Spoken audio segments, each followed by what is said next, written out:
టాటరా classic రెటినాలకు world class treatment ఇప్పుడు మన బీరంగూడలో అమెరికన్ లేజర్ ఐ హాస్పిటల్స్.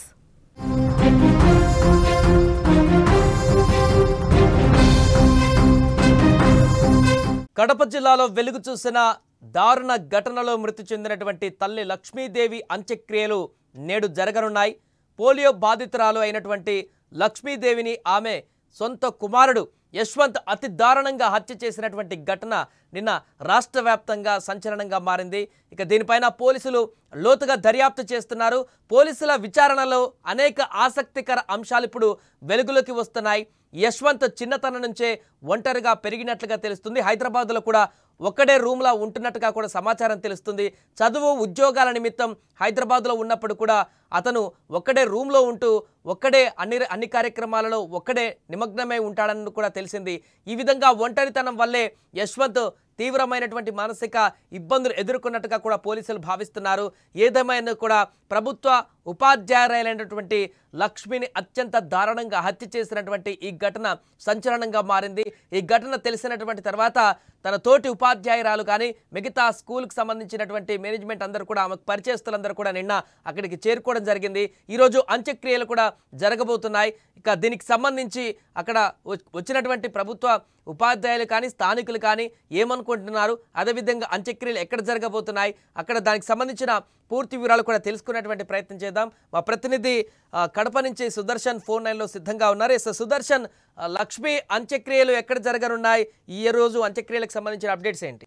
ఈ రోజు అంత్యక్రియలు నిర్వహించడానికి వాళ్ళ కుటుంబ సభ్యులు ఏర్పాట్లు చేశారు. అయితే ఈ దారుణమైనటువంటి సంఘటన గల కారణాలను, దాని ముందు జరిగిన పర్యవసానాలను మనం ఒకసారి ఆలోచిస్తే కేవలం మానవ సంబంధాలన్నీ ఆర్థిక సంబంధాలతోనే ముడిపడి ఉంటాయని ఈ ఘటనతో మరోసారి నిరూపితమైంది. తల్లిదండ్రులను కేవలము డబ్బులు ఇచ్చే ఏటీఎం లాగానే కుమారుడు యశ్వంత్ ఇంతకాలం భావించాడు. అందువల్లే డబ్బులు ఇవ్వలేదన్న కారణంగానే వాళ్ళతో నాకు ఎలాంటి పని లేదనే ధోరణితో అతను చివరికి తన తల్లి ప్రాణాలు తీయడానికి కూడా వెనుకాడలేదు. దీనికంటే ముందు ఒక ఇంపార్టెంట్ ఇష్యూ మనం చర్చించుకోవాల్సి ఉంటది. తల్లిదండ్రులు పిల్లలు ఉన్నతంగా చదువుకోవాలి, మంచి ర్యాంకులు సాధించాలన్న ఉద్దేశంతో హాస్టల్స్ లో పెట్టి దూరంగా చదివించే ప్రయత్నం చాలా మంది చేస్తూ ఉంటారు. అటు ఉపాధ్యాయురాలుగా ఉన్నటువంటి లక్ష్మీదేవి కూడా అలాగే ఆశపడింది. తన కొడుక్కి బంగారు భవిష్యత్తు ఉండాలంటే మంచి స్కూల్స్ లో హాస్టల్స్ లో చేర్పించి అక్కడే ఉండి చదివిస్తే బాగా చదువుతాడని నమ్మింది. ఇంటర్మీడియట్ నుంచి బీటెక్ వరకు కూడా అతను మొత్తం చెన్నైలో విద్యాభ్యాసం సాగింది. హాస్టల్లో ఉండేవాడు. అయితే తల్లిదండ్రులతో ఏ రోజు కూడా అంత అటాచ్మెంట్ లేదు. ఇక్కడ కూడా స్కూల్ ఎడ్యుకేషన్ కూడా అంతా హాస్టల్లోనే పెట్టి చదివించినట్టుగా మనకు తెలుస్తూ ఉంది. కాబట్టి తల్లిదండ్రులతో సరైనటువంటి సత్సంబంధాలు కానీ ఆ బాండింగ్ కానీ పిల్లలకు లేకుండా పోయింది. ఈ హాస్టల్స్ చదువు వల్ల కేవలం ఆ చదువులో ఏమాత్రం డిస్టర్బ్ అయినా కూడా వాళ్ళు పూర్తిగా ఆ లోక జ్ఞానాన్ని కానీ ఇటు లోకాన్ని కానీ మర్చిపోయే పరిస్థితి, తమ లోకంలో తాము జీవిస్తూ తమ ఆలోచనలో తాము ఉండే పరిస్థితి. అది ఒక రకంగా ఈ కార్పొరేట్ ప్రపంచంలో చదివినటువంటి యశ్వంత్ ఒంటరితనాన్ని ఫీల్ అయ్యాడు. ఆ తల్లిదండ్రులకు దూరంగా ఉండడం ఒకటి, స్కూల్లో స్నేహితులతో గాని ఎవరితో గాని మాట్లాడేవాడు కాదు. చివరికి బీటెక్ అయిపోయి జాబ్ పర్పస్ మీద హైదరాబాద్ లో ఉన్నప్పటికీ ఒక బ్యాచిలర్ గా ఉన్నటువంటి తను కనీసం ఫ్రెండ్స్ తో రూమ్ షేర్ చేసుకోవడానికి కూడా ఇష్టపడేవాడు కాదు.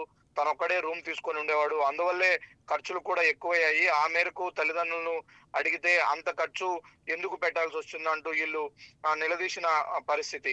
ఈ సిచ్యుయేషన్ అంతా అంటే యశ్వంత్ చదివిన తీరు గాని పెరిగిన విధానం గాని తనను ఒక సైకోలాగా మానసిక ఒంటరితనాన్ని అనుభవించిన వ్యక్తిలాగా మార్చింది. దానివల్లే ఈ మానవ సంబంధాలంటే ఏంటి, తల్లిదండ్రుల యొక్క బాండింగ్ అంటే ఏంటి, వాళ్ళ మీద ప్రేమానురాగాలు ఇవన్నీ కూడా ఒక తెలియని ధోరణి. కేవలం తల్లిదండ్రులు అంటే అవసరానికి కాల్ చేస్తే డబ్బులు పంపిస్తారనే విధంగానే తను భావిస్తూ వచ్చాడు. ఎప్పుడైతే తల్లిదండ్రులు తమ కొడుకు బాగుపడట్లేదు, ఇంకా ప్రయోజకుడు కాలేదు అని కొద్దిగా గట్టిగా మందలించడం కానీ అతనికి పంపించాల్సినటువంటి డబ్బుల విషయంలో వెనుకాడే ప్రయత్నం చేసినప్పుడు తను వాళ్ళను తీవ్రంగా ప్రతిఘటించాడు, వ్యతిరేకించాడు. చివరకు తన తల్లితో గొడవ పెట్టుకొని ప్రాణాలు తీసే స్థితికి తన మానసిక స్థితి దిగజారింది. నిన్న జరిగినటువంటి సంఘటన చూస్తే హైదరాబాద్ నుంచే తను డిసైడ్ అయ్యి వచ్చాడు. ఖచ్చితంగా తనను ఆదుకొని తనకు డబ్బులు ఇవ్వని తల్లిదండ్రులు తనకు వద్దు అనే ధోరణితోనే తను వచ్చాడు. వచ్చి రాగానే జస్ట్ హాఫ్ అన్ అవరే అదే సమయంలో తండ్రిని ప్లాన్ గా వాంటెడ్ గానే బెడ్రూమ్ లోకి పంపించి తలుపేసేశాడు. ఒక్కటే ఉన్నటువంటి తల్లి, అందులో ఆమె పోలియో వ్యాధిగ్రస్తురాలు, ఆమె ప్రతిఘటించే పరిస్థితి కూడా ఉండదు.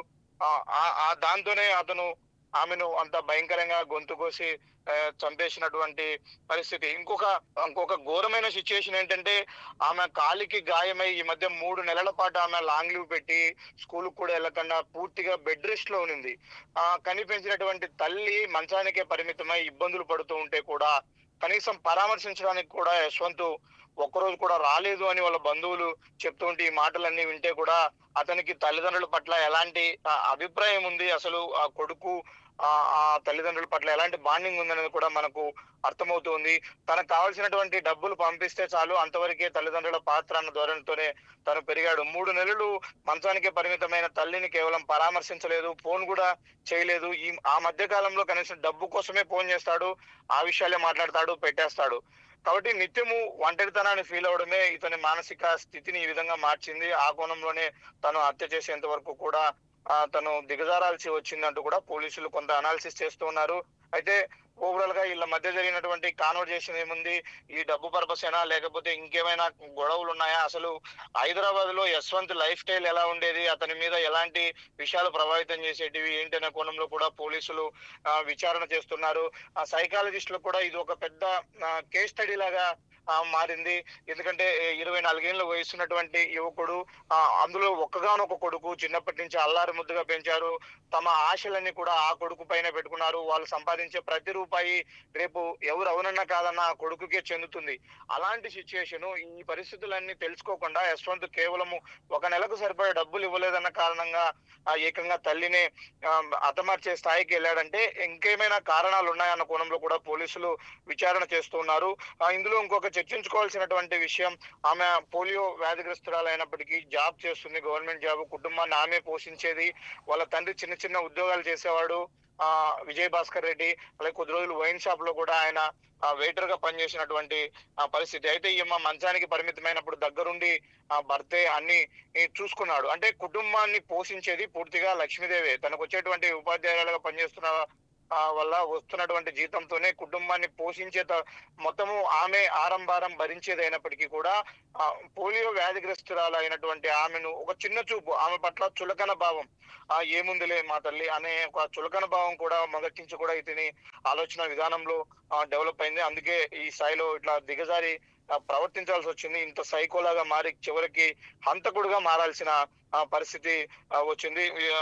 బంధువులందరూ కూడా చెప్తున్నారు, ఇది మొదటి నుంచి వాళ్ళందరికీ కూడా తెలిసిన విషయమే. అతని ధోరణి ఎలా ఉండేది అనేది సుమన్ టీవీ చుట్టుపక్కల ఉన్న వాళ్ళందరినీ కూడా కొంత విచారించే ప్రయత్నం చేసింది ఈ సంఘటన మీద.